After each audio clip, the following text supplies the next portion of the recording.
합니다. 예배는 너무나 행복한 것입니다. 왜냐하면 마르지 않는 샘과도 같은 생명수로 우리에게 다가오시고 우리를 채워주시기 때문에 그렇죠. 한 주간 동안 우리가 살면서 생각해보면 내가 살려고 하잖아요. 무엇을 하든 먹든 입든 누군가의 관계를 갖든 누군가의 만남을 통해서든 어찌됐든 내가 막 살려고 하는데 그것이 본질적으로 잘 되지 않죠. 그러나 예배 가운데서 내가 하나님 앞에 서 있는 것만으로도 그 생명수를 우리가 먹게 되고 생명수 가운데 거하게 되는 놀라운 축복이 있습니다. 오늘 그것을 우리가 봤으면 좋겠고요. 우리가 그것을 느끼고 경험하는 예배가 되기를 원합니다. 우리 다 함께 자리에 한번 일어나 보실까요? 우리가 거룩한 마음으로 영과 진리로 우리에게 생수를 허락하시는 그 주님을 찬양하며 나아갑시다. 우리 모두 예배하는 자 되어 온전히 영과 진리로 주를 예배하자. 주가 우리와 함께해 영원히 함께 하시고 마르지 않는 샘물로 우릴 채우시. 우리 모두 예배하는 자 되어 온전히 영과 진리로 주를 예배하자. 주가 우리와 함께해 영원히 함께 하시고 마르지 않는 샘물로 우리 채우시리라. 이것이 예배입니다. 우리가 우리에게 임하시는 그 주님을 바라보면서 우리가 한 번 더 이 고백으로 나아갑시다. 우리 다 함께 우리 모두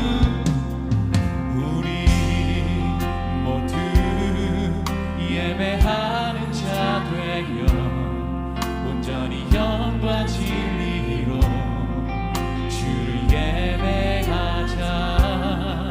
주가 우리와 함께해 영원히 함께 하시고 마르지 않는 샘물로 우리 채우시.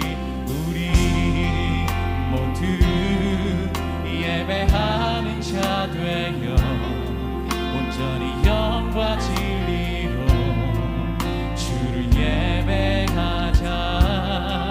주가 우리와 함께해 영원히 함께 가시고 마르지 않는 샘물로 우리 한 번 더 우리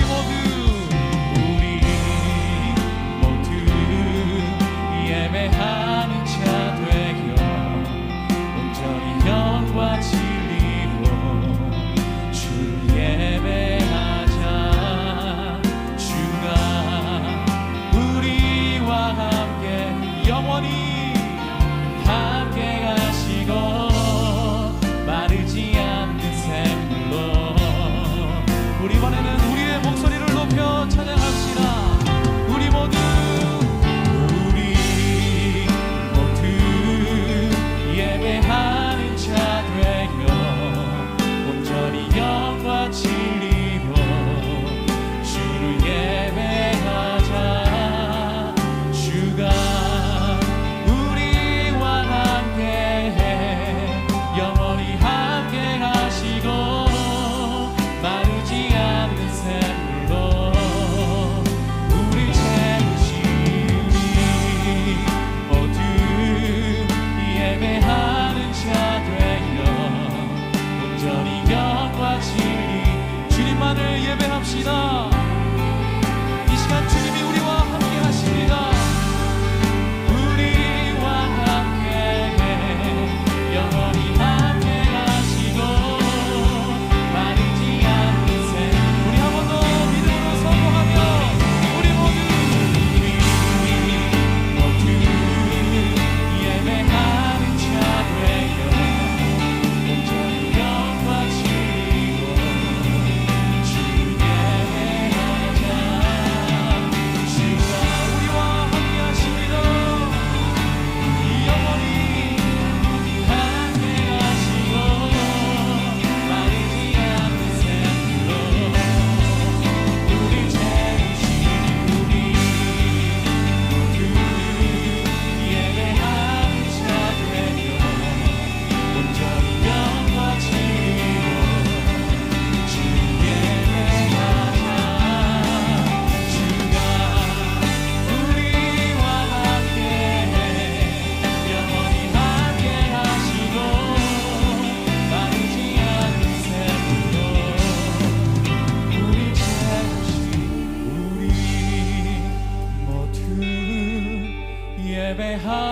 자 되어 온전히 영과 진리로 주를 예배하자.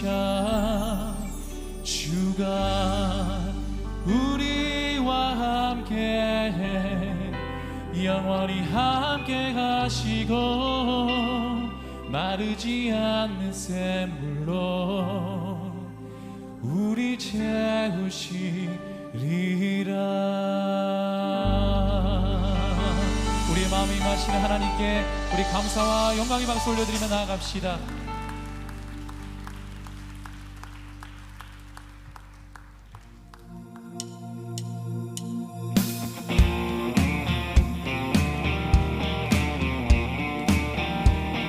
우리의 마음에 임하시는 주님은 우리에게 새 힘을 주시는 분이십니다.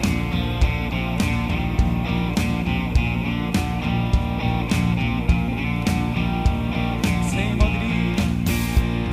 힘 얻으리 주를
임하시는 주님, 우리의 마음 가운데 임하시는 주님을 찬양합니다. 아멘, 아멘.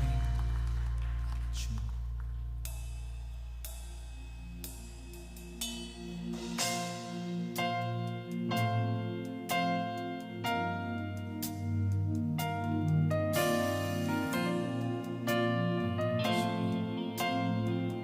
그 사랑을 알게 하여 주옵소서.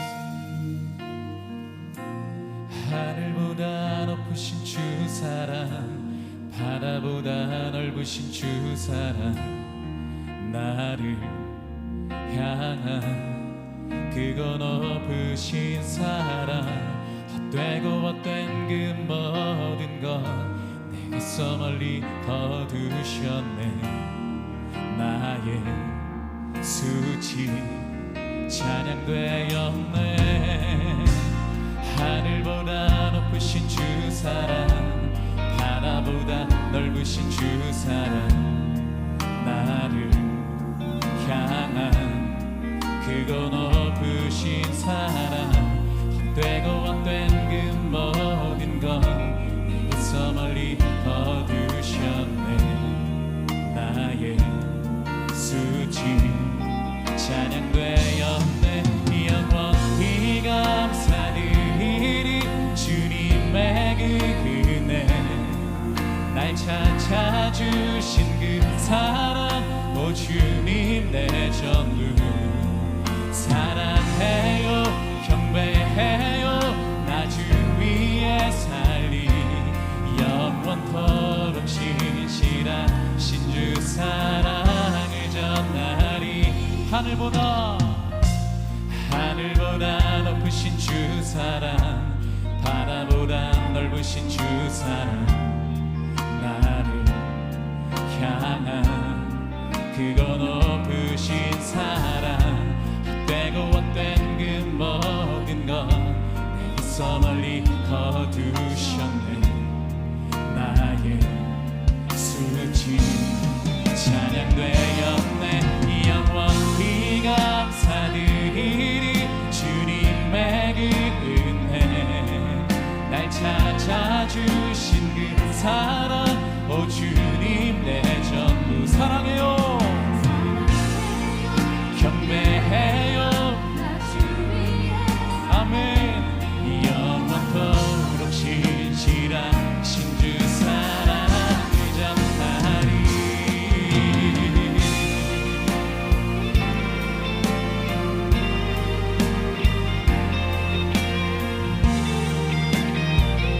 하나님이 세상을 이처럼 사랑하사 독생자를 주셨으니 이를 믿는 모든 자들에게 멸망치 않고 영생으로 함께하여 주실 것입니다.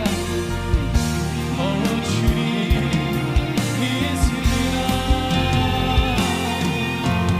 하나님께서 세상을 사랑하사 독생자를 주셨으니 믿는 자는 영생을 얻으리. 하나님께서 세상을 사랑하사 독생자를 주셨으니 믿는 자는 영생을 얻으리. 함께 하나님께서 세상을 사랑하사 독생자를 주셨으니 믿는 자는, 우리 한 번 더 믿음으로 고백합시다.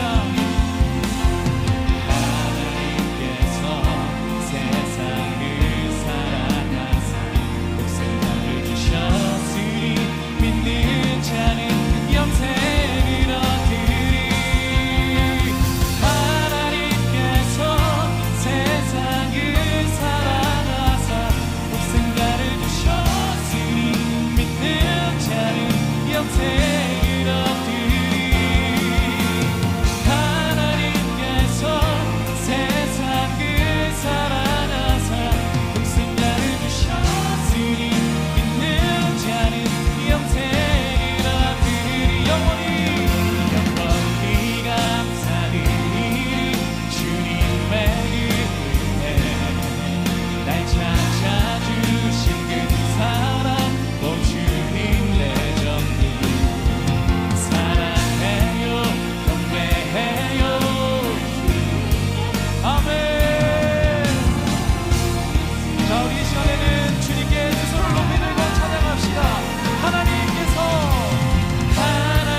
다가오신 그 주님을 바라봅니다. 주 예수보다 더 귀한 것은 없네. 이 세상 무기와 바꿀 수 없네. 영축을 내 대신 돌아가신 그 놀라운 사랑 잊지 못해. 세상 질거음 다 버리고 세상 자랑과 버렸네. 주 예수보다 더 귀한 것은 없네. 예수 밖에는 없네. 예수 밖에는 없네. 예수 밖에는. 우리 이번엔 우리의 마음의 손을 얹고 예수 밖에는 없네. 예수 밖에는 없네. 함께 합당하신 우리 예수님께 감사와 영광의 박수 올려드리겠습니다. 아멘. 주님을 찬양합니다. 주님을 찬양합니다. 우리 서로에게도 잘 오셨습니다. 환영의 박수 한번 하고 자리에 앉으시겠습니다. 잘 오셨습니다. 잘 오셨습니다. 네, 우리 찬양으로 수고해준 우리 찬양팀에도 우리 한번 감사의 박수 하겠습니다. 감사합니다. 네, 많은 분들이 저희 찬양 인도하신 분이 제 동생인 줄 아시는데요, 아니십니다. 네, 심지어 성도 다릅니다. 그래서 헷갈려져 하시는 의견을 너무 감사합니다. 저희가 6월에 새롭게 남자의 향기라는 제목으로 저희가 이렇게 진행하게 됩니다.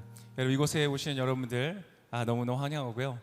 저희가 매월마다 이렇게 열린 예배를 이렇게 준비할 때 저희가 특별히 좀 대상을 정합니다. 이런 분들이 오셨을 때 조금 더 마음에 와닿고 또 편안하게 느끼는 그러한 예배를 좀 준비하자. 그래서 주변의 어떤 배경이라든지 이런 것들도 좀 같이 맞춰서 준비를 합니다. 그래서 6월은 특별히 우리 남성분들을 좀 맞춰서 이렇게 준비를 했습니다. 그래서 아마 그래서 조금 우중충하구나 이렇게 느끼실 수도 있는데요. 네, 평소에 좀 전도하기를 원하셨던, 저 같이 교회에 좀 데리고 오고 싶었던 그러한 분들이 있으면, 아들, 손자, 며느리는 아니고, 네, 죄송합니다. 그래서 우리 형제분들, 남친, 남사친 다 좋습니다. 남편, 갑자기 설렘이 확 떨어지네요. 남편 또 주변에 우리 형제님들 같이 많이 오시고요. 6월 마지막 주는 특별히 저희가 맞춤 전도 예배, 우리가 초대 예배로 이루어집니다. 그래서 여러분, 그날은 특별히 같이 오시면 저희가 그분들을 위한 특별한 선물도 준비되어 있고, 또 그분들을 위해서 함께 미리 준비하는 기도 모임도 있습니다. 그래서 평소에 좀 같이 교회 왔으면 좋겠다 하셨던 분들이 있으면 6월을 기점으로 해서 한번 이렇게 초대를 하시면 좋을 것 같습니다. 물론 우리의 예배의 그 전체적인 메시지와 내용은 우리 모든 남성, 여성 상관없이 다 공감할 수 있는 내용으로 진행되기 때문에 굳이 여성분들 또 오셔도 아무 문제가 없습니다. 여자분 새로 오셨다고 쫓겨내거나 하지 않으니까 염려하지 마시고 같이 많이 오셔서 또 6월에 이 화창한 날에 우리 함께 은혜를 또 즐기면 좋겠습니다. 저희가 이제 지난번에 남자의 향기라는 이름으로 우리 캠핑 이벤트를 좀 했습니다. 그래서 우리가 아주 너무 재미있는 시간을 보냈는데요. 그때 어떤 일들을 좀 같이 했는지 잠깐 영상 준비했습니다. 우리 같이 함께 이 시간 영상 보고 말씀 나누겠습니다.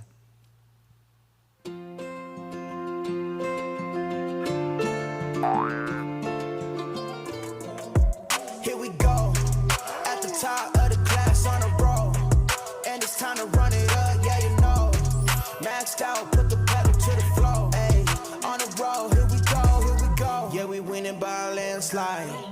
never see me coming, I'm a landmine. Yeah, I ain't taking orders in command, like, yeah, you about to see me on demand, like, you know on demand. If you ain't know, you about to understand. Yeah, I got the team by my side, right hand. Yeah, take it to a string, you ain't seen it like that. Yeah, and it's the dream, and we coming for the bag.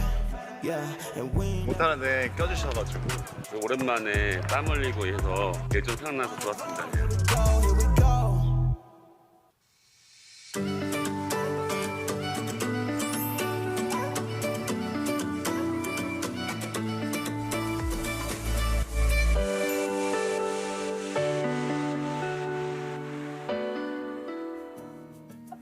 이왕 왔으니 좀 얻어가고 싶은 게 있어서 계속 질문을 드리는 건데 그럼요.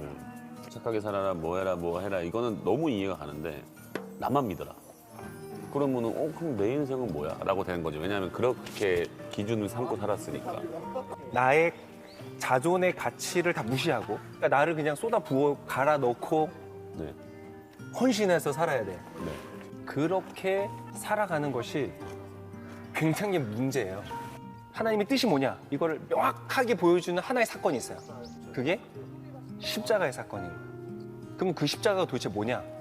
뭐냐면 하나님이 인간을 위해서 죽었대요. 거기에 어디에 인간의 삶이 가치가 없고 의미가 없다거나 하나님이라는 목적을 위한 수단에 불과하다. 수단에 불과한 걸 위해서 누가 목적 자체가 죽음을 선택하겠어요? 말이 안 되지. 웅균 형제님이 갖고 있는 많은 질문의 답은 십자가라는 사건에서 그냥 몸으로 말씀을 하시는 거지.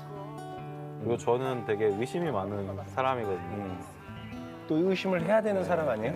예, 직업이 이제 변호사다 보니까 주관적인 거는 별로 그쵸. 사실이 아니라고 생각을 하고 사실 이 믿음은 그것과 완전히 그렇죠. 반대되는 거거든요. 결국은. 어느 순간 하나님의 때에 나한테 그런 믿음을 주시는 시간들이 누구나 있는 거라고 생각을 해요.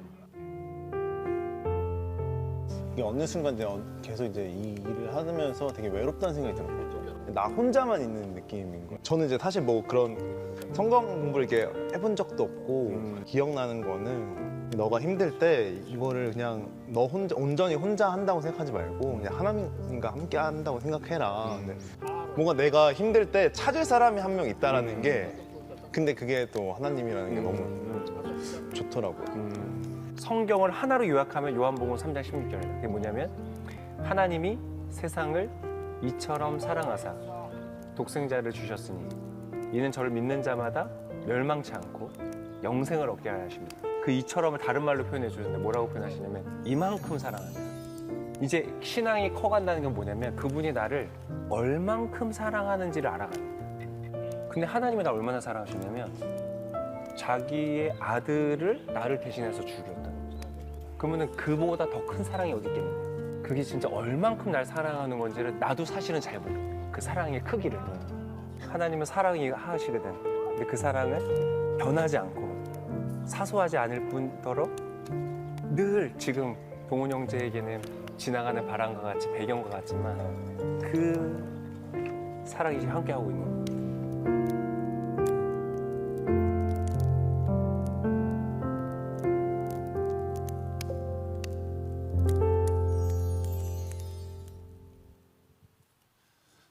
네, 전날 우리 굉장히 많은 하나님의 은혜의 손길들이 있었는데요. 또 이러한 모임을 한다는 소식을 듣고 예전에 저희 함께 스텝으로 섬기셨던 형제님은 본인이 와서 고기도 굽고 같이 섬기고 싶다 그래가지고 본인이 장비 다 챙기셔가지고 고기도 다 자기가 사와서 저희를 구워주셨어요. 그래서 아주 그리고 막 부산에 있는 친구한테 전화해서 야, 싱싱한 걸로 보내서 막 전복이랑 조개랑 잔뜩 부러우라고 하는 얘기입니다. 네. 이번에 참여 못하신 분들은 또 이제 기회가 있습니다. 저희가 너무 좋아서 정기적으로 앞으로 하려고 합니다. 또 많이 또 신청해 주시고 함께 하시면 너무 좋을 것 같고요. 또 사실 저 아까 보셨던 화려한 플레이들은 상당히 연출된 것이 있다는 것을 이실직고를 하겠습니다. 네, 은혜로운 시간이었습니다. 그래서 다음번에 또 기회가 있을 때 우리 함께 참여하면 좋겠습니다. 오늘 하나님 주시는 말씀을 함께 볼 텐데요. 첫 우리 말씀으로 두 남자의 갈등이라는 제목으로 준비를 해봤습니다. 오늘 본문 안에서는 두 남자가 나타나서 상당한 갈등 관계를 보이는 그러한 구절을 같이 읽게 될 것입니다. 이 안에서 우리가 우리의 삶 가운데 정말 성공한 삶을 살아갈 수 있는 비결이, 아주 중요한 비결이 두 가지가 나와서 제가 오늘 그것을 좀 나누고자 합니다. 자, 배경을 먼저 좀 읽기 전에 설명을 드리면, 이스라엘이라는 나라가 이제 국가의 형태로 처음으로 모양새를 갖추고 왕을 뽑습니다. 그 초대 왕이 된 사람이 바로 사울이라는 왕인데요. 이 사울 왕이 그에게 맡겨진 일 중에 아주 중요한 전쟁을 수행합니다. 누구냐면 아말렉이라는 사람들과의 싸움이었는데, 아말렉은 굉장히 오랜 시간 동안 대적이었던 사람들입니다. 이스라엘 사람들이 광야에서 배회할 때 꼭 이 사람들이 피곤하고 지칠 때가 되면 공격해 들어와서 꼬리를 쳐서 뒤쳐져 있는 어린 아이들과 여성들을 죽이고 그렇게 학살했던 아주 그 야비한 민족들이었습니다. 하나님께서 그들을 심판하시기 위해서 이 전쟁을 일으키시고, 그래서 심판의 개념이 굉장히 강한 전쟁이 이루어집니다. 그리고 사울은 굉장히 멋지게 승리를 합니다. 근데 이때 사울이 하나님께서 하라고 말씀하신 대로 하지 않은 것이 있어요. 뭐냐면 어떠한 가축도 하나도 남김없이 다 죽이라고 하셨는데 자신이 보기에 좋은 양과 소를 일부 남기는 거예요. 그래서 이 사울과 그에게 하나님의 말씀을 전해주던 선지자 사무엘과의 이 갈등이 드러나는 그러한 본문의 장면입니다. 같이 한번 좀 보겠습니다. 사무엘상 15장 13절부터의 말씀인데요. 준비되어 있는 자막을 보시면 되겠습니다. 자, 제가 읽겠습니다. 사울이 있는 곳에 이르자 사울이 말했습니다. 여호와께서 당신에게 복을 주셨습니다. 내가 여호와께서 지시하신 대로 따랐습니다. 시작부터 아주 근사하게 시작하죠. 근데 사실은 이 안에 이미 사울의 마음에 뭔가 캥기는 게 있다는 것을 보여줍니다. 시키는 대로 다 했습니다. 그러자 사무엘이 말했습니다. 내 귀에는 양들과 소들의 울음소리가 들리니 어찌된 일이요. 사무엘이 만만한 선지자가 아닙니다. 그래서 그가 둘러대듯이 말하고 있지만 지금 사울이 캥겨하는 부분을 정확하게 짚고 있습니다. 15절, 사울이 대답했습니다. 군사들이 아말렉 사람들에게서 가져온 것들입니다. 그들이 여호와 당신의 하나님께 제사를 드리려고 가장 좋은 양과 소를 남겨두었습니다. 하지만 나머지 것들은 모조리 죽였습니다. 나머지 것들은 죽였으니까 나름 내가 할 만큼은 했다, 이런 걸 지금 어필하고 있는 것입니다. 자, 근데 16절에 사무엘이 사울에게 이렇게 말했습니다. 그만두시오. 아주 강한 어조로 말합니다. 여호와께서 어젯밤 내게 하신 말씀을 전해주겠어. 이 사울도 이제 조금 짜증이 납니다. 내가 왕인데 그래도 좀 적당히 하라니까 계속 선지자가 눈치 없이 얘기를 하는 거예요. 사울이 대답했습니다. 말씀해 보십시오. 한번 드러나 봅시다. 17절, 사무엘이 말했습니다. 예전에 당신이 스스로 보잘것없는 사람이라고 생각했을 때 이스라엘 지파들의 머리가 되지 않았소. 여호와께서 당신에게 기름 부어 이스라엘을 다스릴 왕으로 삼으신 것이요. 그리고 여호와께서 당신에게 가서 저 악한 아말렉 사람들을 모조리 없애버려라. 저들과 싸워서 하나도 남기지 말고 진멸시켜라 하고 명령을 내리셨어. 그런데 어째서 여호와께 순종하지 않았어? 어째서 약탈하는 데 급급해서 여호와 앞에서 악한 일을 행했어? 사울이 말했습니다. 아닙니다. 나는 여호와께 순종했습니다. 여호와께서 내게 지시하신 대로, 명령하신 대로 아말렉 사람들을 완전히 쳐부수고, 전쟁이 얼마나 힘든 건지 아세요? 제가 가서 필드에서 뛰었다니까요. 하라는 대로 전쟁을 했고 목숨 걸고 싸웠고 쳐부수었습니다. 그리고 그들의 왕 아각을 잡아온 것입니다. 변명을 하는 겁니다. 군사들이 길갈에서 당신의 하나님 여호와께 제사를 드리기 위해 없앨 것들 가운데 가장 좋은 것으로 소와 양을 취한 것입니다. 누이 좋고 매부 좋고 좋은 거 아닙니까? 네, 여러분, 사무엘이 아주 그냥 사울의 귀에 못을 박습니다. 여호와께서 여호와의 음성을 순종하는 것보다 번제와 다른 제사들을 기뻐하실 것 같소?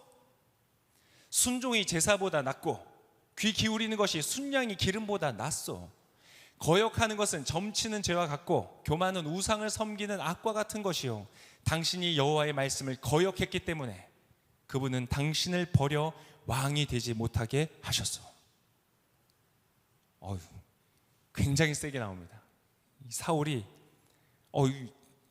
장난 아니네 이러면서 대답합니다. 그러자 사울이 사무엘에게 마지못해 말했습니다. 마지못해 말한 것 같아요. 내가 죄를 지었습니다. 내가 여호와의 명령과 당신의 지시를 어겼습니다. 백성들이 두려워서 그들의 말대로 한 것입니다. 내가 이렇게 간청합니다. 이제 내 죄를 좀 용서해 주시고 이 좋은 날, 승리한 날 좀 적당히 넘어가서 다시 이제 나와 함께 가서 내가 여호와 경배할 수 있도록 좀 제사 지내게 이렇게 합시다. 적당히 좀 넘어가십시오. 근데 이 깐깐한 늙은 선지자가 만만하지가 않아요. 적당히 안 넘어갑니다. 다시 못을 박습니다. 그러나 사무엘이 그에게 말했습니다. 나는 당신과 함께하지 않을 것이요. 당신이 여호와의 말씀을 거역했기 때문에 여호와께서는 당신을 이스라엘을 다스릴 왕이 되지 못하게 하셨어. 사무엘이 뒤돌아 떠나려 하자 사울이 그의 옷자락을 붙잡아서 옷이 찢어졌습니다. 여러분 혹시 누구 떠나는 사람 붙잡다가 옷 찢어져 본 경험 있으세요? 쉽지 않습니다. 지금 이 두 사람의 팽팽한 이 갈등이 보이십니까? 떠나려는 자와 그 사람을 잡으려는 자의 치열한 갈등이 보입니다.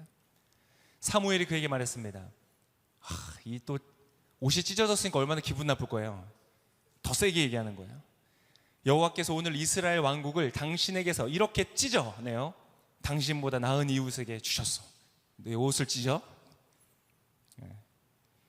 자, 이 정도면 거의 물러설 수 없는 심각한 선언이 지금 이루어지고 있는 게 보이시죠? 이 적당히 넘어갈 사건이 아니라는 게 보이고 있습니다. 이스라엘의 영광이신 여호와는 거짓을 말하거나 마음을 바꾸지 않으시오. 그분은 사람처럼 마음을 바꾸는 분이 아니요. 근데 사울은 나름 이제 통이 큰 사람이요. 이런 선지자 말도 안 되는 죽여버려 이렇게 하지 않고 이렇게 말합니다. 사울이 대답했습니다. 내가 죄를 지었습니다. 그러나 내 백성의 장로들과 이스라엘 앞에서 내 체면을 좀 세워주십시오. 나와 함께 가서 내가 여호와 당신의 하나님을 경배하도록 해주십시오. 이렇게까지 나오니까 사무엘도 아마 거기까지, 원래 사무엘은 사울을 굉장히 아끼는 사람이었거든요. 차마 뿌리치지 못하고 31절에 그리하여 사무엘은 사울과 함께 돌아갔고 사울은 여호와께 경배했습니다. 이렇게 마무리가 됩니다. 자, 오늘 이 본문으로 말씀을 나눌 텐데요. 인생에 꼭 필요한 성공의 비결을 같이 우리 배우기를 원합니다. 말씀 나누기 전에 우리 잠시 기도하겠습니다. 참 좋으신 주님 감사합니다. 오늘 이 저녁에 저희를 이 자리에 불러주셨습니다. 하나님은 늘 우리에게 좋은 것을 주시는 분이십니다. 뜨거운 햇살과 시원한 바람과 또 우리의 타는 목마름을 해결하는 빗줄기를 허락하시고 날마다 매일같이 24시간이라는 생명을 우리에게 허락하여 주시는 주님 참 좋으신 분이십니다. 오늘 이 저녁에도 우리를 불러주셨으니 좋은 것 주실 줄을 믿습니다.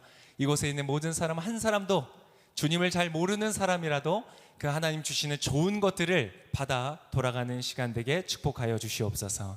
예수님의 이름으로 기도합니다. 아멘. 제가 이제 자녀를 키우면서 굉장히 신기한 게 있습니다. 이 자녀들이 부모를 닮는다는 겁니다. 제가 이 아내랑 같이 운전을 하고 다니면서 되게 신기한 게 있는데요. 이 운전을 하면 이제 차에 타면 이제 안전벨트를 딱 매잖아요. 요즘 차들은 참 그 누가 아이디어 낸 건지 정말 짜증나게 안전벨트를 안 하면 이 소리가 계속 나더라고요. 띠롱 띠롱 띠롱 띠롱. 그래서 저는 그게 굉장히 거슬립니다. 근데 참 너무나 놀랍게 저희 아내는 그 소리를 못 들어요. 못 들을 수가 있어요, 그게? 죄송합니다. 여러분께 물을 게 아닌데. 그래서 제가 한 번은 제가 일부러 아무 말 안 하고 그냥 갔어요. 언제까지 안전벨트를 안 하나? 띠롱 띠롱 띠롱 띠롱 띠롱. 거의 목적지에 도착할 때까지 안 하더라고요. 근데 보통 이제 저희 자녀들을 보면 첫째가 저를 많이 닮았습니다. 첫째가 저를 많이 닮고, 둘째는 와이프를 닮고, 셋째는 아직 잘 모르겠어요, 누굴 닮았는지. 근데 약간 엄마를 닮은 것 같아서 제가 쪽수에서 밀리는 게 아닌가. 근데 이제 근데 놀랍게도 있잖아요. 첫째가 보통 저를 닮았는데 이 띠롱띠롱 소리가 나서 제 옆에 앉아가지고 안전벨트 안에서 띠롱띠롱 소리가 날 때 안전벨트를 바로 딱 차는 애가 둘째더라고요, 둘째. 그래서 제가 굉장히 마음에 흐뭇했어요. 내가 참 좋은 유전자를 물려주었구나. 근데 참 신기하게 저를 닮은 첫째는 또 그걸 못 듣더라고요. 얘도 그냥 언제까지 있나 했더니 끝까지 걔도 못 듣더라고요. 그래서 이 둘째라도 제가 좋은 유전자를 준 것이 참 감사하다. 근데 또 생각해 보니까 이 신경 쓰이는 게 더 안 좋은 게 아닌가, 좀 손해 보는 느낌도 있고, 하여튼 좀 그렇습니다. 이 참 보면 자녀들이 부모를 닮더라고요. 저는 이제 주로 어디를 닮았냐면 아버지를 많이 닮았습니다. 근데 제가 어렸을 때부터 굉장히 많이 들었던 얘기가 뭐냐면, 야, 넌 진짜 다 아빠 닮았는데 키는 외가를 닮아서 너무 다행이다. 저희 아버지가 다 키가 작으시거든요. 친가 쪽이가 키가 작으신데 외가가 키가 크세요. 근데 제가 그쪽을 닮았다고 다행이다, 이 소리 진짜 많이 들었어요. 그리고 저의 헤어스타일은, 머리는 제 친가를 많이 닮았습니다. 저희 아버지와 저희 할머니가 다 굉장한 곱살이세요. 그 거의 라면 면발 수준이세요. 또 삶기 전 면발. 그래서 굉장히 곱슬에 제가 그거를 이어받았는데, 제가 이 한참 사춘기 때, 그때 우리나라에 그렇게 또 생머리가 유행했어요. 생머리. 그 생머리 조금만 길면 뼈치고 모조 타고 말이죠. 그래서 막 생머리 유행이어서, 그때 또 뭐가 유행이냐면 이 곱슬인 분들이 머리 펴야 된다고 그 스트레이트 파마가 그렇게 유행했어요. 그래서 제가 또 좀 나도 좀 한번 유행을 타봐야 되겠다. 그래서 이제 미용실 좀 저렴한 데 갔다가 고데기를 하도 어떻게 했는지 제 머리를 거의 다 탄 숯가루처럼 이렇게 만들어 놓으셨더라고요. 그래서 번개 맞은 그 머리 있잖아요. 트라우마가 있습니다. 그래서 그때 이후로 고데기를 멀리하고 있습니다. 제가 보면 참 그렇게 부모님을 닮는다는 게 너무 신기한 것 같아요. 근데 제가 이제 보니까 특히 이제 부모를 닮을 때, 야, 아들을 칭찬해 줄 때 아빠보다 더 낫다, 이 말이 굉장한 축복이더라고요. 이 얘기를 듣고 기분 나빠하는 아빠는 거의 못 봤어요. 야, 아들이 아빠보다 낫네. 그래서 여러분의 자녀들도 여러분보다 더 잘 되는 아주 축복이 있으시기를 바랍니다. 오늘 이렇게 뭔가를 좋은 것을 부모로부터 타고난다는 것은 굉장히 좋은 것인데, 오늘 우리가 보고 있는 이 사울이라는 사람도요, 사실 굉장한 좋은 조건을 가지고 태어난 사람입니다. 이 사람은 아주 멋진 사람이었어요. 그 예시가 성경에 나오는데 한번 성경을 한번 보겠습니다. 아마 요즘에 매칭 어플 이런 게 그 시대에 있었으면 아마 이 사람은 상위 0.1%였을 거예요. 아마 사진만 딱 올려놓으면 막 DM이 쏟아지는 그러한 사람이었어요, 사울이. 사무엘상 9장 1절과 2절의 말씀에 이렇게 기록되어 있습니다. 같이 한번 읽어볼까요? 시작. 베냐민 지파에 기스라는 유력한 사람이 있었습니다. 여기까지. 유력한 사람의 가정에서 태어난 거예요. 자, 2절 같이 보겠습니다. 시작. 그에게는 사울이라는 아들이 있었는데 그는 눈에 띄게, 우리 2절 같이 읽겠습니다. 시작. 그에게는 사울이라는 아들이 있었는데 그는 눈에 띄게 멋진 젊은이로서 이스라엘 사람들 가운데 그처럼 잘생긴 사람이 없었고 키도 다른 사람들보다 어깨 위만큼 컸습니다. 우리 형제님들 좀 이런 얘기 들어보고 싶지 않으세요?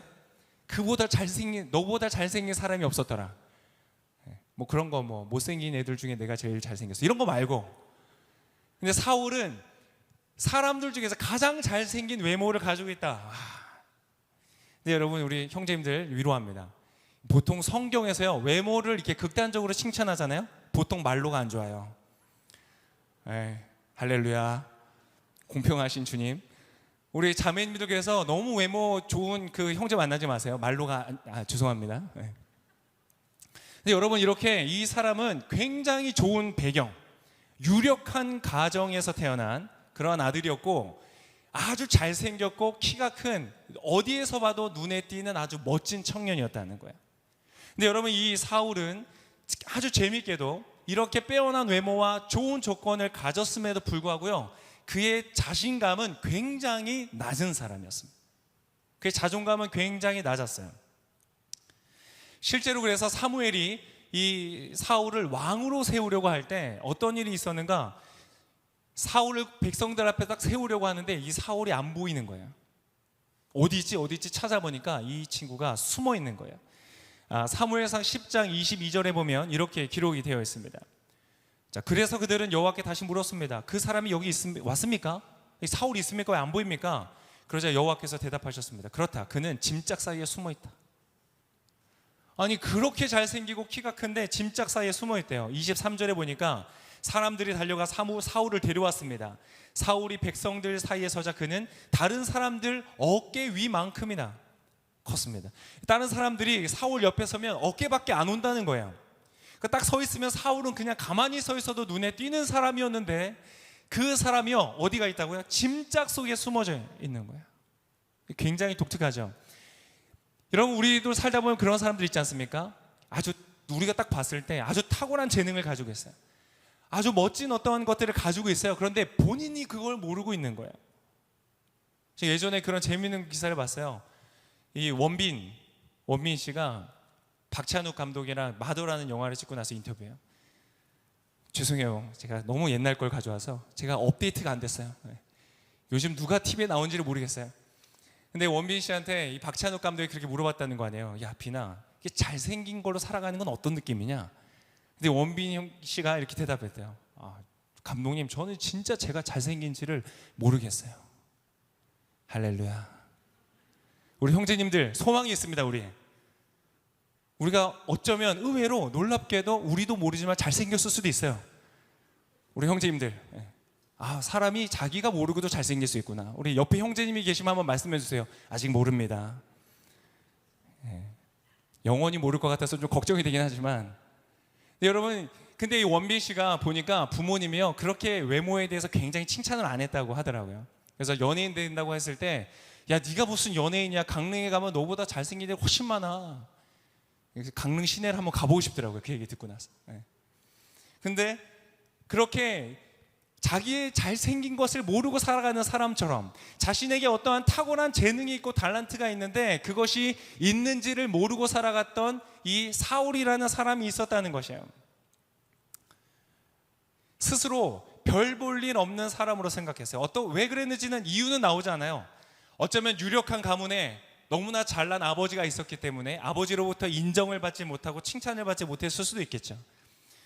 아니면 뭐 탁월한 어떤 주변의 형들이라든지 다른 사람들 때문에 그가 자신의 어떤 빛을 발하지 못했던 그런 사춘기를 보냈을 수도 있어요. 그래서 자기가 나름대로 어떤 자신의 장점을 몰랐었던 것이죠. 근데 여러분, 어떤 사람이 나는 그렇게 대단한 사람 아니에요 말할 때는 나름 근거가 있습니다. 그 말이 맞는 것처럼 보여지는 이게 근거가 있어요. 오늘 사울도 저는 그렇게 보잘것없는 사람입니다 라고 말하는 나름의 근거가 있었어요. 그 근거가 사무엘상 9장 21절에 이렇게 나타납니다. 21장 같이 한번 읽어볼까요? 시작. 사울이 대답했습니다. 저는 이스라엘 지파 가운데 가장 작은 베냐민 지파 사람이 아닙니까? 게다가 저희 가정은 베냐민 지파 가운데서도 가장 보잘것없는 가정이 아닙니까? 왜 제게 그런 말씀을 하십니까? 이 왕이 되려고 자꾸 이렇게 시키려고 하니까 자기는 안 된다는 거예요. 여러분, 이 베냐민이라는 지파는 야곱의 12아들 중에서 막내 아들이었기 때문에 막내 지파가 맞습니다. 그리고 아마 역사적인 사건을 돌아봤을 때 그 당시에 규모가 가장 작은 지파일 가능성도 있어요. 그건 맞죠. 근데 여러분, 막내 지파라고 해서 그 지파가 작다고 해서 거기에서 왕이 나오지 말라는 법이 있습니까? 거기서 자신이 잘생기고 키도 큰 본인이 왕이 되지 말라는 법이 있습니까? 없습니다. 근데 이 사람은요, 자기가 감당할 수 없는 사람이라고 얘기를 하는 거예요. 그게 사실인 것처럼 보여요. 근데 여러분, 그거 아세요? 내가 사실이라고 믿는 많은 것들 중에서요, 사실이 아니고 사실은 그냥 믿음인 것들이 굉장히 많아요.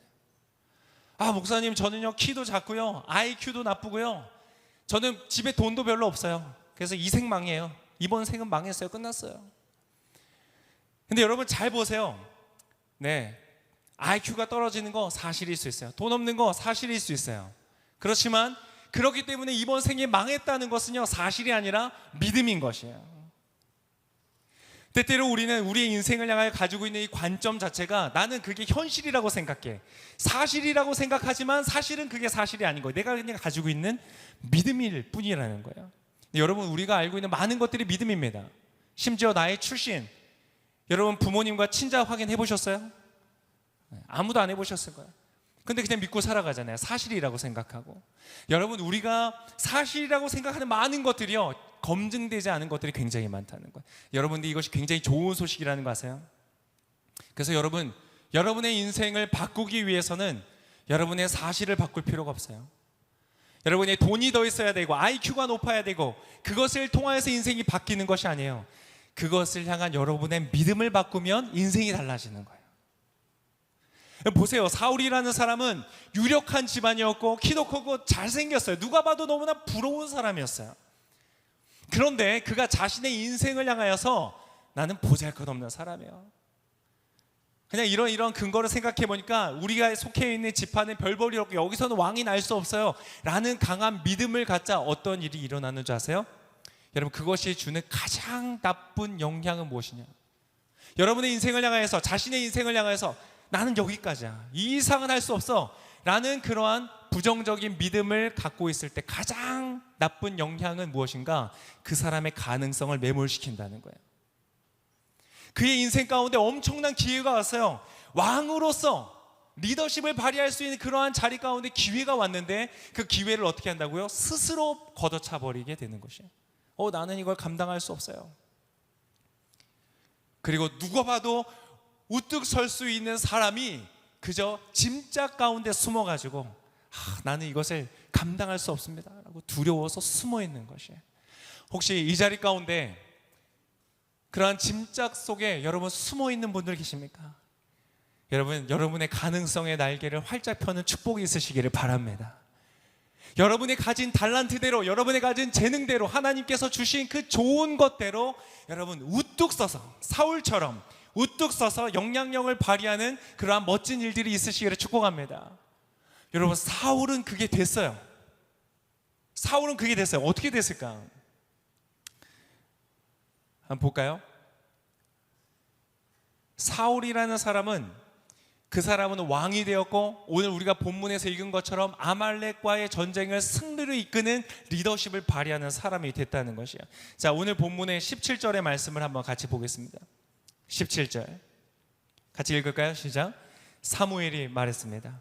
예전에 당신이 스스로 보잘것없는 사람이라고 생각했을 때 이스라엘 지파들의 머리가 되지 않았어. 여호와께서 당신에게 기름 부어 이스라엘을 왕으로 다스릴 왕으로 삼으신 것이요. 자, 스스로 보잘것없는 사람이라고 여기고 있을 때 하나님께서 왕을 세우셨습니다. 여러분, 하나님이 이 사울에게 무슨 일을 행하셨을까요? 상담했을까요? 심리치료, 위로, 이런 거 다 필요합니다. 그런데 그것보다 하나님은 훨씬 더 좋은 것을 사울에게 하셨어요. 여러분, 오늘 하나님께서 사울에게 행하셨던 것이 여러분의 삶에도 오늘 이루어지시기를 축복합니다. 무엇이었는가? 오늘 본문 아니었는데요, 사무엘상 10장 9절에 보면 이렇게 기록되어 있습니다. 10장 9절을 같이 한번 읽겠습니다. 시작. 사울이 사무엘을 떠나려고 돌아섰는데 하나님께서 사울에게 새 마음을 주셨습니다. 뭘 하셨다고요? 새 마음을 주셨대요.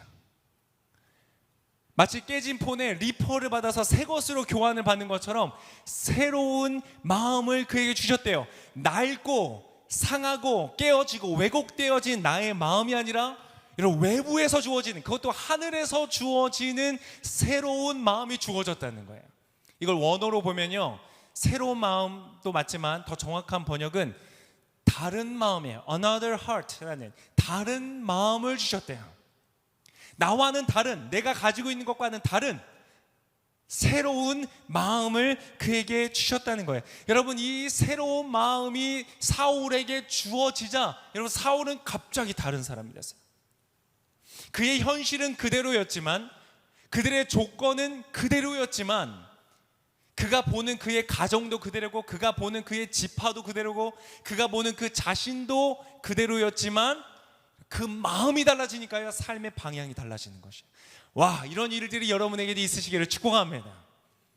오늘 사울은 새로운 마음을 받았어요. 여러분, 그 새로운 마음을 받고 용기가 솟아서 모든 부정적인 생각을 버려버리고 강하게 일어서는 모습이 어디 나오는가? 사무엘상 11장 1절에 이렇게 나옵니다.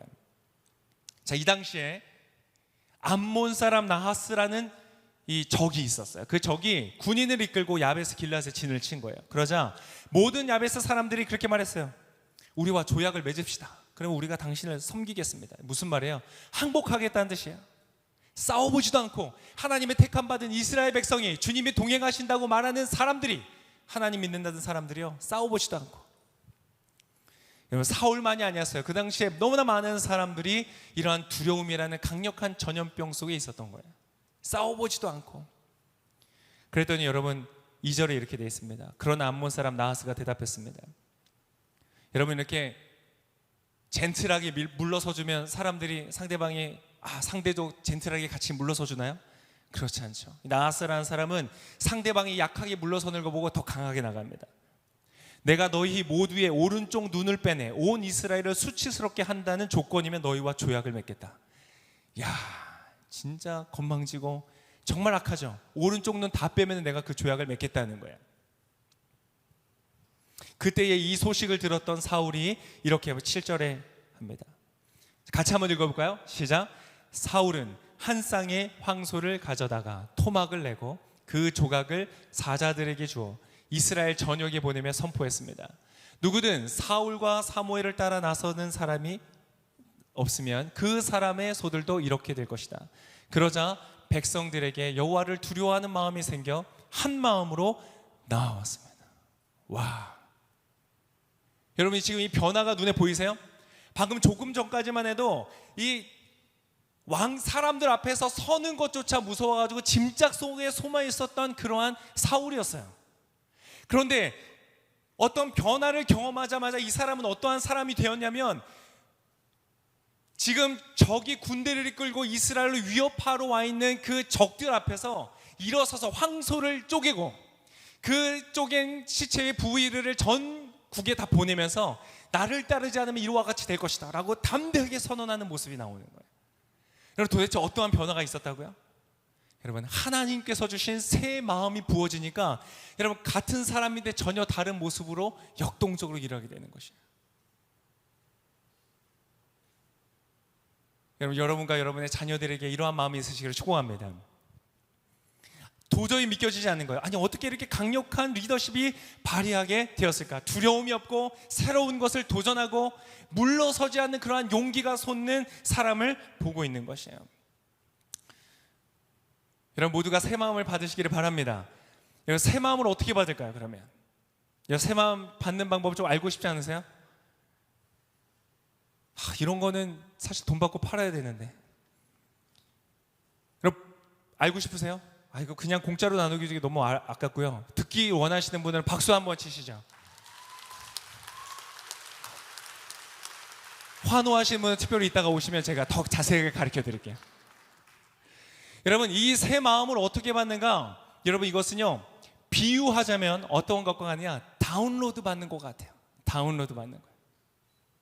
우리 스마트폰에서 앱스토어에서 마치 그것을 다운받아가지고 내가 쓰는 것처럼. 여러분, 제가 그 아주 유명한 일화가 있습니다. 스티브 잡스라는 아주 천재적인 CEO가 세일즈포스라는 그 회사를 창업하는 베니오프라는 사람에게 이 조언을 해줬던 내용이 굉장히 유명합니다. 처음 이제 이것을 창업하는 사람에게 3가지 조언을 했는데요. 그 중에 마지막 조언이 뭐였냐면 어플리케이션 이코노미라는 그런 시스템을 구축을 해야 된다라는 말을 한 거예요.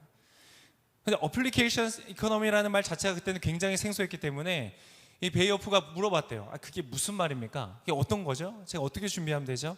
잡스가 이렇게 얘기했대요. 나도 잘 모르겠다. 나도 잘 모르겠는데 일단 중요해. 그러니까 준비해야 돼. 근데 그리고 3년이 지난 다음에 잡스는 애플에서 앱스토어라는 것을 선보이게 됩니다. 그것은 또 한 번 세상을 뒤집어 엎었어요. 여러분, 옛날에 프로그램 깔면 어떻게 해야 되는지 아세요? 옛날에는 프로그램 깔려면 CD를 가지고 와서 구웠어야 돼요. CD 넣고 돌려가지고 프로그램 깔고. 기억나세요? 모르는 척 하시네요. 네. 그래서 옛날에 막 스태크래프트 이런 거 게임하려면 어디서 막 친구들한테 막 CD 빌려가지고 막 돌리고 서로 굽고 막 이랬었어요. 근데 처음 앱스토어를 경험하니까 되게 신기하더라고요. 그냥 클릭을 하면 그냥 바로 한 수초 내에 다운이 돼서 그 똑같은 프로그램을 제 핸드폰에서 사용할 수 있는 거예요. 너무너무 신기하더라고요. 근데 여러분, 새 마음을 받는 것이 무엇과 같냐? 바로 이 다운로드와 같다는 거예요. 저 헤븐 클라우드에서 접속해서 여러분 다운받는 것 같은 것이에요. 그것이 내가 클릭을 하면 나에게 그저 주어져서요 내 안에서 작동을 하기 시작한다는 거예요. 여러분, 이것은 모든 인간이면 다 되는 것입니다. 스마트폰이면은 다운을 받을 수 있는 것처럼 영혼이 있는 여러분이면 누구든지 그 클라우드에 접속해서 클릭해서 여러분 다운받을 수 있어요. 심지어 그게 무료예요. 이 새 마음이라는 것은요 하나님이 우리에게 약속하여 주시는 무료 어플리케이션이라는 거예요. 여러분, 받고 싶지 않으세요? 이곳에 계신 분들은 모두 다 받으시기를 축복합니다. 여러분, 이 어플리케이션도 그렇게 신기한데요, 성경에서 말하는 다운로드는요 차원이 다른 거예요. 완전히 새로운 마음을 우리 가운데 주신다는 거예요. 여러분, 이것이 다운로드 되더니요 사울은 그렇게 담대하고 용감하게 일어설 수가 있었던 것이에요. 그러면 어떻게 그것에 접속하고 다운을 받을 수 있는가? 여러분, 이 원리, 영적인 원리들은 굉장히 단순하지 않죠. 여러분, 우리가 뭐 어플리케이션 다운받을 때 그 기술을 모르잖아요. 그렇지만 직관적으로 할 수 있죠. 하나님께서도 그렇게 비슷하게 만드셨어요. 하나님이 원작자세요. 클라우드는 하나님은요 굉장히 직관적으로 만드셨어요. 우리가 그것을 클릭하면 그것이 우리 가운데 깔리는 거예요. 여러분, 그러면 뭘 클릭해야 될까요? 하늘에 있는, 천국에 있는 새로운 마음을 내 안에 다운로드 받기 위해서는 무엇을 클릭해야 될까요?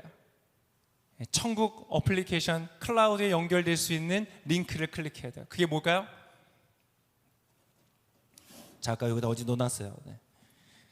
강대상 예뻐요? 제가 골랐어요. 여러분, 바로 이 성경이 하나님이 그 천국으로 연결되어지는 링크라는 것이에요. 클릭한다는 것이 무엇인가? 여러분, 이곳에 있는 글을 내가 읽고 듣고 생각하고 이것에 있는 것을 내가 받아들이는 것, 그것이 바로 내가 접속하는 것이에요. 그때 이 안에 새로운 마음들이 우리 가운데 부어지는 것이에요. 여러분, 예를 들어서 외로운 마음을 가지신 분들 있어요. 나는 평생 혼자 있을 것 같아. 너무 외로워. 나는 아무와도 어울리지 못하는 것 같아. 외로운 가운데 있는 사람에게 하나님의 말씀이 클릭되어지시는 거예요. 내가 세상 끝날까지 너와 항상 함께 있을 것이다. 좌절하고 실패해서 더 이상 도전할 수 있는 용기가 없는 사람들에게 하나님의 말씀이 클릭되어지는 것이에요. 할 수 있거든이 무슨 말이냐? 믿는 자에게는 능치 못함이 없다. 오늘 이 말씀이 여러분에게 클릭되시기를 바랍니다. 두려움 가운데 있는 사람에게 이러한 말씀이 클릭되는 것이에요. 천만이 나를 둘러싸 애워싼다고 할지라도, 나를 치려고 할지라도 나는 두려워하지 아니할 것이다. 여러분, 그러한 하나님의 말씀이 클릭되어질 때에 여러분, 하늘로부터 그 용기가 새롭게 온다는 것이에요. 여러분, 그것을 이미 경험하고 있는 분들이 있어요. 그것을 경험하기 때문에 이 자리에 오시는 분들이 계세요. 여러분, 굉장히 복 받으신 거예요. 아직 그것을 모르시는 분이 있다면 오늘 꼭 그것을 경험하시는 축복이 있으시기를 바랍니다. 그리고 저한테 와서 밥 한 끼 사세요. 여러분, 하나님께서는요 우리에게 엄청난 축복을 주셨다는 거예요. 근데 너무나 많은 사람들이 너무 쉽다고 생각하기 때문에 그것을 향하여 나오지 않아요. 설마 그런 일이, 새로운 마음 없을 것 같아요. 여러분, 그러한 분들은 경험하지 못합니다. 아무리 훌륭한 것이 저 클라우드에 있다고 할지라도 내가 클릭하지 않으면 나의 것이 되지 않는 것처럼, 여러분, 그러나 오늘 이 하나님의 말씀을 통하여서 여러분 그 은혜를 경험하시기를 축복합니다. 그것에 대해서 이렇게 아름답게 표현하는 구절이 있습니다. 하박국의 3장에 이러한 말씀이 있어요. 우리 같이 한번 읽어볼까요? 하박국 3장 같이 읽겠습니다. 시작. 주 여호와는 나의 힘이시라. 나의 발을 사슴과 같게 하사 나를 나의 높은 곳으로 다니게 하시리로다. 여러분, 바로 이 말씀이에요. 나의 발을 사슴과 같게 하사 나를 나의 높은 곳으로 다니게 하시는도다. 나의 가능성, 나의 잠재력, 내 안에 있는 하나님이 주신 이 선하고 좋은 것들이 가장 극대화되어서 표현되어지는 그러한 삶을 향하여서 주님 우리로 가게 하시기를 기뻐하신다는 것이에요. 여러분, 그러한 삶이 되시기를 축복합니다. 여러분, 성공하는 삶의 비결 두 번째를 말씀드리겠습니다. 첫 번째는 새 마음을 다운로드 받으라. 두 번째는 이것입니다. 우리의 삶에 높이 떠올라서 성취하고 성공하고 좋은 결과를 맺고 너무나 좋은 일입니다. 근데 여러분, 우리가 세상에서 보는 것처럼 너무나 많은 사람들이 성취를 한 이후에 급격한 쇠락의 길을 걷는 것들을 우리는 보는 것이에요. 그래서 우리가 좀 기억할 필요가 있습니다. 성취에 이르는 길은 고단하지만 성취가 지난 후의 길은요 위험합니다. 많은 사람들이 그것을 몰라요. 오늘 사울도 마찬가지입니다. 그가 왕으로서, 이스라엘 왕으로서 지금 거의 정점을 치고 있습니다. 아주 오랜 대적이었던 아말렉을 아주 효과적으로 전쟁을 통해서 이겼고 승리했어요. 그러면 이제 앞으로는 태평성대의 성장의 시기, 열매를 맺고 즐기는 아름다운 그러한 미래가 보장이 되어 있는 것이에요. 그런데 그런 놀라운 승리의 때에 오히려 이 사울은요 그의 왕위가 박탈되어지는 충격적인 사건을 경험하는 거예요. 아까 23절의 말씀에 이렇게 기록되어 있습니다. 거역하는 것은 점치는 죄와 같고 교만은 우상을 섬기는 악과 같은 것이요, 당신이 여호와의 말씀을 거역했기 때문에 그분은 당신을 버려 왕이 되지 못하게 하셨어. 왕으로부터 버림받는 사건이 일어나는 것이야. 여러분, 뭐가 문제였다고요? 진멸시키라고 했던 그 가축들 중에서 일부 좋은 것들을 남겨놨기 때문에. 근데 여러분 좀 생각해보면 좀 이상하잖아요. 그래도 좀 하나님 좀 너무하신 것 같다. 아니, 그 큰 승리의 날에 좀 좋아서 좀 같이 즐길 수도 있지, 그거 좀 남겨놨다고 하나님 좀 너무 냉정하게 대하시는 거 아닌가? 이렇게 생각할 수 있잖아요. 근데 여러분, 우리가 누군가를 이해한다는 건 쉬운 일이 아닙니다. 이 말씀을 통해서 우리가 좀 더 깊이 들어가 볼 필요가 있어요. 왜 하나님께서 이렇게까지 냉정하게 대하셨는가? 자, 사무엘이 사울의 잘못을 지적하는 거에 대해서 사울이 어떻게 반응하는지를 한번 보면 좋겠습니다. 13절에 이렇게 기록되어 있어요. 사무엘이 사울이 있는 곳에 이르자 사울이 말했습니다. 여호와께서 당신에게 복을 주셨습니다. 내가 여호와께서 지시하신 대로 따랐습니다. 여호와께서 지시하신 대로 따랐다고 지금 말하고 있어요. 20절에서는 이렇게 말합니다. 사울이 말했습니다. 아닙니다. 나는 여호와께 순종했습니다. 여호와께서 내게 지시하신 명령대로 아말렉 사람들을 완전히 쳐부시고 그들의 왕 아각을 잡아온 것입니다. 나는 여호와께 순종했습니다. 자, 나는 두 번 말했죠. 지시하신 대로 따랐습니다. 여호와의 말에 순종했습니다. 여러분, 딱 우리 현실적으로 봅시다. 그 말이 맞습니까? 틀립니까? 맞아요? 틀려요? 대답해 주실래요? 맞아요? 틀려요? 정확하게 말해서 틀렸죠. 지시하신 대로 안 했어요. 살려놨거든요. 순종하지 않았어요. 불순종했습니다. 자신 마음대로 해놓고 지금 주님의 뜻대로 했다고 말하고 있는 것이에요. 여러분, 솔직히 이때에 제가 죄송합니다. 정말 말씀을 들었어야 되는데 제 욕심이 좀 나서 좀 이렇게 남겼는데 좀 이렇게 용서해 주시면 안 됩니까? 그러면 아마 하나님께서 용서하셨을 거예요. 하나님은 그렇게 쪼잔하신 분이 아니시거든요. 근데 여러분, 문제는 어디 있는가? 이 사람의 문제는 무엇이었냐면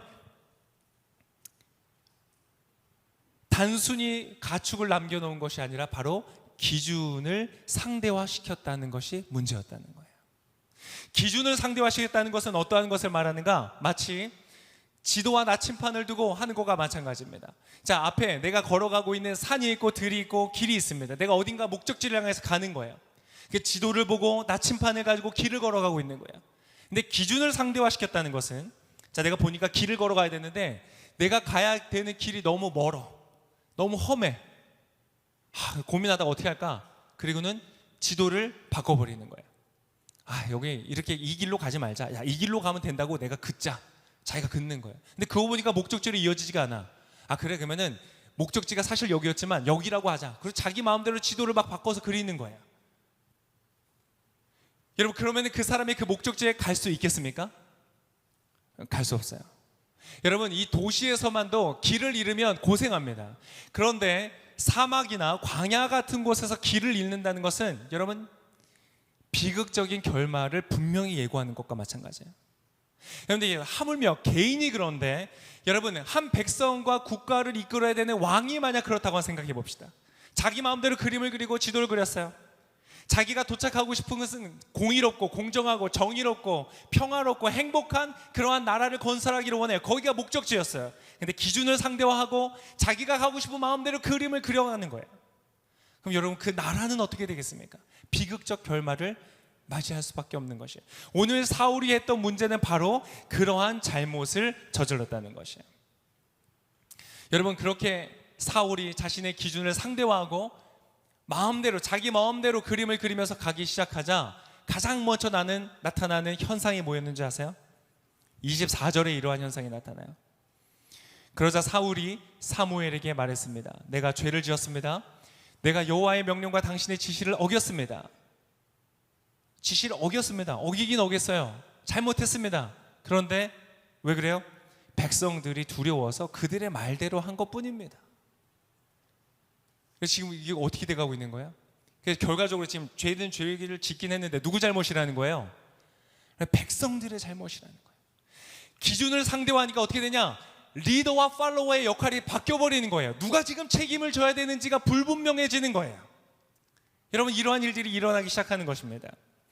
여러분, 더 심각한 일들이 일어나요. 자기 마음대로 지도를 바꾸니까 길이 바꿔지는데 30절에 아까 이렇게 기록했습니다. 사울이 대답했습니다. 내가 죄를 지었습니다. 그러나 내 백성의 장로들과 이스라엘 앞에서 내 체면을 세워주십시오. 어떻게 해요? 나와 함께 가서 내가 여호와 당신의 하나님을 경배하도록 해주십시오. 여러분, 이게 굉장히 아주 위험한 구절이었고 아주 위험한 대사였다는 것 아세요? 여러분, 경배라는 게 뭔지 아세요? 경배는 기본적인 원어는 무릎을 꿇고 엎드린다는 뜻이에요. 즉 하나님의 주권을 인정하고 하나님 당신이 맞습니다, 나는 하나님의 종입니다, 하나님 따라가겠습니다 라는 것을 표현하는 것이 경배예요. 여러분, 근데 지금 사울은 경배하고 있습니까? 아니에요.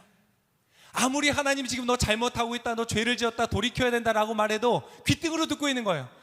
그냥 좋은 게 좋은 건데 지나갑시다, 그냥 예배하고 제사하고 대충 지나갑시다, 이걸 계속 말하고 있는 거예요.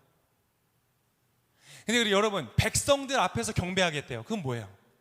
백성들 앞에서 경배한다는 것은 무슨 의미를 갖느냐? 사람들이 보고요, 우리의 왕이 하나님께 경배하는 거 보니까 우리의 왕은 자기 마음대로 우리를 다스리는 사람이 아니구나, 하나님의 기준과 하나님의 말씀대로 우리를 다스리는 사람이구나 라는 것을 확인하는 자리인 거예요. 그럼 그것도 뭐예요? 근데 진짜 이 사람은 하나님의 뜻대로 다스림에 이끌어가고 있나요? 아니에요. 전혀 아닌데 그러한 것처럼 보이게 하겠다는 모습이 있는 거예요. 이런 걸 뭐라고 하냐면 쇼한다고 하는 거예요. 쇼를 하네. 여러분, 지금 사울은요, 하나님 앞에서도 쇼를 하고 백성들 앞에서도 쇼를 하겠다는 거예요. 근데 여러분, 사실 조금만 더 살펴보잖아요. 심지어는 이 사울은 지금 진심이에요. 이게 지금 자신의 길이라고 생각해요. 문제를 해결하는 길이라고 진심으로 생각하고 있어요. 여러분, 사울은 이곳까지 오는 데까지요, 사실은 하루아침에 온 게 아닙니다. 그전에도요 몇 가지 사건이 있었는데 이러한 결정을 반복적으로 해요. 기준을 상대화하고 자기가 가고 싶은 길을 가면서 하나님의 길을 가고 있다고 생각하는 거예요. 여러분, 그런 기준의 상대화가 내면화되고 무의식화되면서 여러분, 자기가 자기를 속이는 상태에 들어가 있는 거예요. 자기는 진짜라고 생각해요. 진짜 백성을 위한다고 생각해요. 진짜 하나님께 순종한다고 생각을 하는 거예요. 엄청나게 무서운 사람입니다.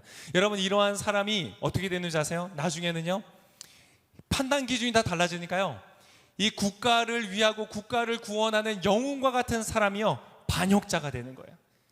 다윗이라는 사람이 나타나서 전쟁을 승리로 이끌고 이 사울을 도와서 악신이 떠나도록 연주를 하고 굉장히 많은 유익을 했는데요, 자기가 생각해 보니까 위협적인 존재라는 거예요. 아니, 한 번도 자기 사울을 위협한 적이 없는데 그 다윗을 내 마음의 위협을 당한 것 같아 라는 상대적인 기준을 들이대고 반역자라는 이름을 붙여서 여러분, 군대를 이끌고 다윗을 죽이려고 쫓아다닙니다. 여러분, 이러한 세상 살고 싶으세요? 이러한 상사가 다스리는 그러한 회사에서 일하고 싶으세요? 여러분, 사울 옆에 있었던 사람들이 옳은 얘기를 할 수 있는 사람들이 있었을까요? 아닙니다. 다윗은 훌륭한 신하입니다. 변호하는 사람이 있을 수 있었을까요? 아니, 아마 바로 그 사람도 너도 보니까 이제 위협적이다, 그리고 아마 죽임을 당했을 거예요. 도무지 종잡을 수 없는 상대적인 기준을 가지고 다스리고 통치하는 이 사울은요, 더 이상 좋은 왕일 수가 없었던 거예요. 여러분, 굉장히 무서운 상태로 이 사울은 들어갔다는 거예요. 여러분, 사실은요, 하나님께서 사울을 버리신 게 아니에요. 먼저 사울이 하나님을 버렸어요. 사무엘은 아직 잘 몰랐어요. 그래서 일부러 냉정하게 됐어요. 이렇게라도 좀 충격을 받고 돌아오기를 바랬어요. 그는 하나님이 아니었기 때문에 좀이라도 노력이라도 해보자는 마음으로 최선을 다했어요. 그러나 하나님은 알고 계셨어요. 이미 사울이 건널 수 없는, 돌이킬 수 없는 강을 건너갔다는 것을 알려주고 있는 거예요. 여러분, 신약에서도요, 이러한 케이스를 이렇게 말해주고 있습니다. 히브리서 6장 6절에 보면 이렇게 기록되어 있어요. 타락한 사람들은 회개에 이르도록 다시 새롭게 할 수 없습니다. 이렇게 기록되어 있어요. 여러분, 사울이 다시 일어나고 용기를 얻고 승리를 얻을 수 있었던 게 뭐였어요? 새로운 마음을 주 앞으로 받음으로 말미암아 되는 것이었는데, 여러분, 이 마음을 다시 새롭게 할 수 없는 상태가 되어버렸던 것이에요. 그리고 이것은 굉장히 조심해야 되는 것입니다. 그럼 어떻게 해야 될까요? 아니, 어떻게 이러한 기준을 상대화함으로 치명적인 잘못을 저지름으로써 왕위로부터 버림을 받았던 사울과 같지 아니하려면 여러분, 어떻게 해야 될까요? 여러분, 그 승리의 비결은요, 바로 우리가 처음에 말씀드렸던 것과 굉장히 유사합니다. 무엇인가? 어떠한 상황 속에서도 움직이지 않는 절대적 기준을 가져야 한다는 것이에요. 여러분의 삶에 그러한 절대적인 기준이 있으시기를 축복합니다.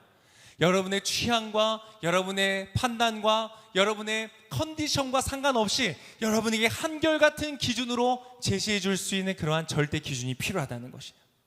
아무리 많은 팔로워들이 와서 이렇게 갑시다, 이게 이렇게 하는 게 좋은 게 아니겠어요?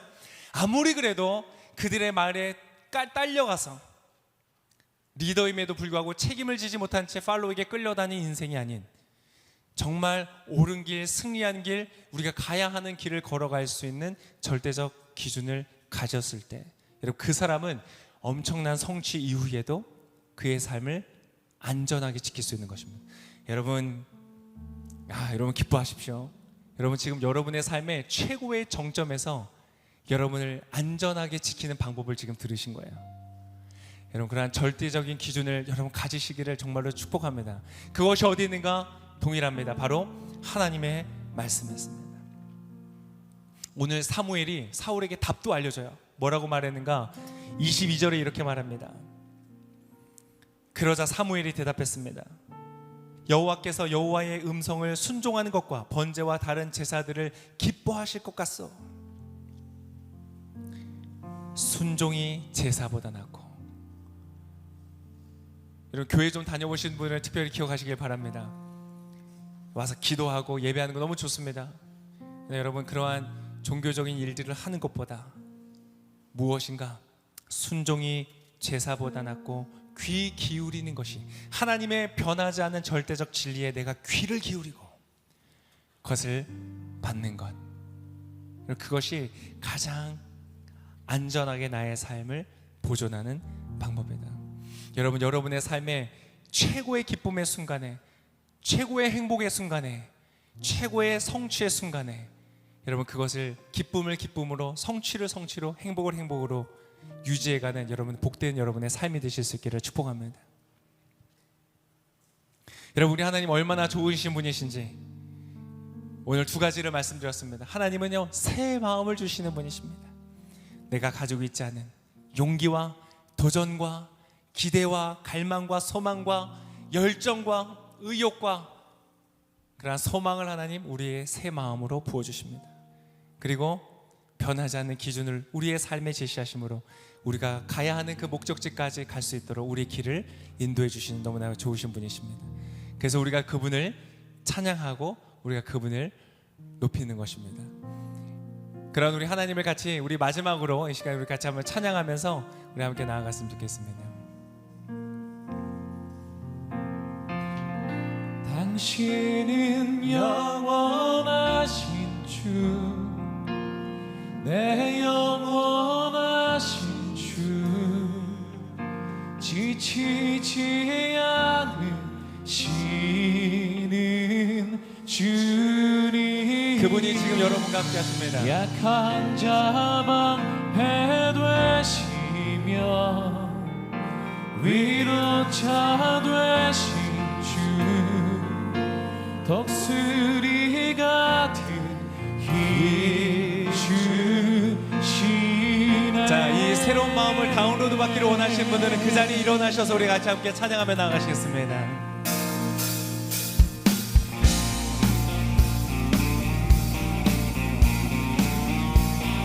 하나님께서 이 시간 우리 가운데 새 마음을 부어주실 것입니다.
자, 여러분을 위해서 한번 기도하겠습니다. 하나님 감사합니다. 하나님 정말 좋으신 분이십니다. 우리에게 이 모든 세상을 허락하여 주신 것처럼 주님은 또 한 번 말씀하십니다. 내가 너희에게 새로운 마음을 주겠다. 하나님, 그것을 믿는 마음으로 이 시간 주님 앞에 마음을 열고 나아갑니다. 아직 잘 모르시는 분들도 여러분 지금 계정 트십시오. 돌아가서 하시지 마시고 지금 계정을 들고 천국의 클라우드에 여러분 접속하십시오. 하나님께서 이 시간 여러분 가운데 새로운 마음을 주실 것입니다. 계정을 트는 것은 단 하나의 방법입니다. 하나님의 아들 예수께서 이 땅에 여러분을 위하여 오셨습니다. 그것을 믿는 것입니다. 그러면 그 믿음을 통하여 놀라운 역사를 이루시는 것입니다. 지금 나의 육신의 부모님이 친자 확인도 안 하고 내 부모이라고 믿는 것처럼 여러분 정말로 여러분을 디자인하고 설계하신 하나님이 계신 것을 여러분 이 자리에서 믿으십시오. 하나님께서 여러분 가운데 새로운 마음을 주실 것입니다. 하나님 감사합니다. 우리 가운데 늘 새로운 마음을 주시는 주님의 이름을 찬양합니다.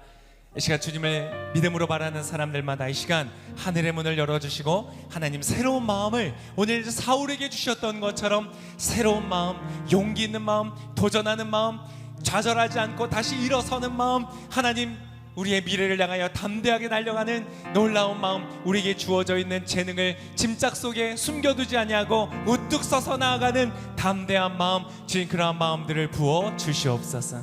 그리고 하나님 우리가 성취의 순간에도 내 마음대로 기준을 좌지우지하지 아니하고 여전히 절대로 변하지 않는 주의 기준을 붙들고 살아가는 놀랍고 아름다운 우리의 삶, 우리의 인생의 황혼까지, 우리의 인생의 마무리까지 복되고 아름다운 우리 모두가 되도록 이 자리에 함께하는 모든 사람들, 또 영상으로 함께하는 모든 분들을 축복하여 주시옵소서. 그렇게 놀랍게 축복하여 주실 주님께 감사와 찬송을 드리며 이 모든 말씀을 살아 역사하시는 우리 주 귀하신 예수 그리스도의 이름으로 감사하며 기도드립니다. 아멘.